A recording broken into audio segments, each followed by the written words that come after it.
did you grow up? Sure, I grew up on the southwest side of H-Town, Houston, Texas. What is your musical background? Both of my parents, you know, both musically inclined on both sides of the family. Everybody plays instruments, you know, deeply rooted in the church. Started off in the choir or whatnot. Started to learn melodies and just kind of branched over into different genres like R&B and country and pop.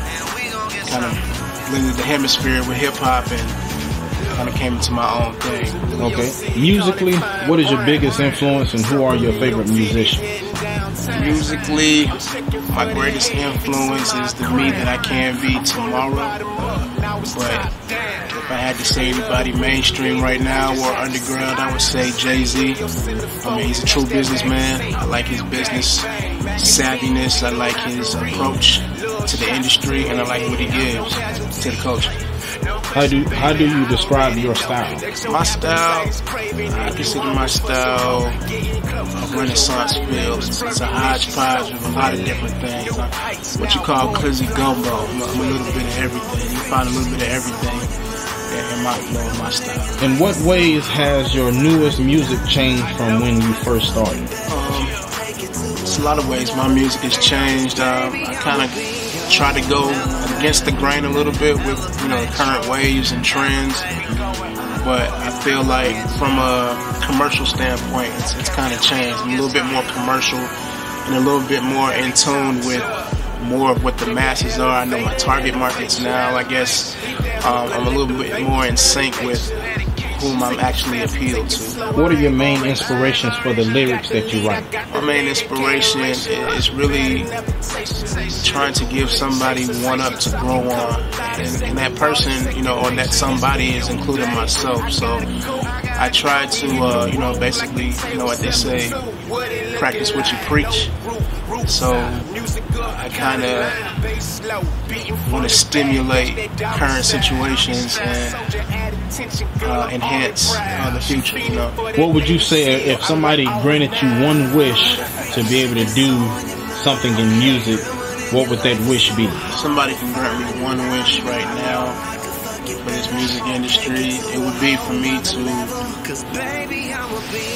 be on the same playing field as a lot of the mainstream artists and kind of bring back that harvest of what the music industry as a whole used to be and be able to thrive from that platform. So if somebody can grant my wish, it would be to have a larger stage to express and display my talent. Okay. And what do you think about the current state of the music game?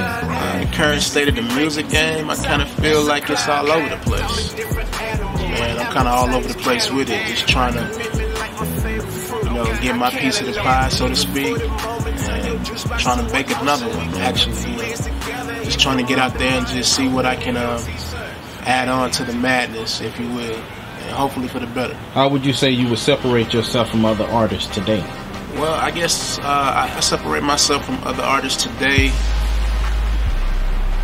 just by, you know, being myself. You know, trying not to mold into status quo. You know, everybody wants you to be a part of a certain way, wants you to sound a certain way. You're not cool if you're not doing this, that, and the third. So really just trying to go against the grain as much as I can without taking myself out of the race. Who would you want to collab with or work with right now in the industry? I have to go back to Jay-Z. You know, he's a mentor of mine, self-proclaimed mentor, that is, you know. Again, I feel like he can teach me more than just, you know, a nice record that we can distribute or whatnot. I feel like he can teach me more, something that'll sustain me from one day to the next, one generation to the next, musically and business-wise. Okay, and what would you want the world to know something about you that they don't know? What would you like the world to know about you? What I would want the world to know about me that they don't know is my loyalty. And, you know, the world is soon to find that out. Just my loyalty to my craft, my loyalty to fellow listeners, future listeners, and listeners of the past, and everybody that's been on the road with me. And it's my loyalty to my craft and sticking it out to the end. Who would you like to give a shout out to? And give a shout out to my homie Willie J, you know, pushing me out there. My parents, you know, great supporters. All the Clizzy Houston fans out there, you know, Facebook, Instagram, all over the social media platforms. Just give a shout out to everybody. 45 Secrets, super producer J Swab. Shout out to him for pushing me and pushing my first project out, you know, a couple years ago. And we're still rolling, you know, it's 45 Secrets.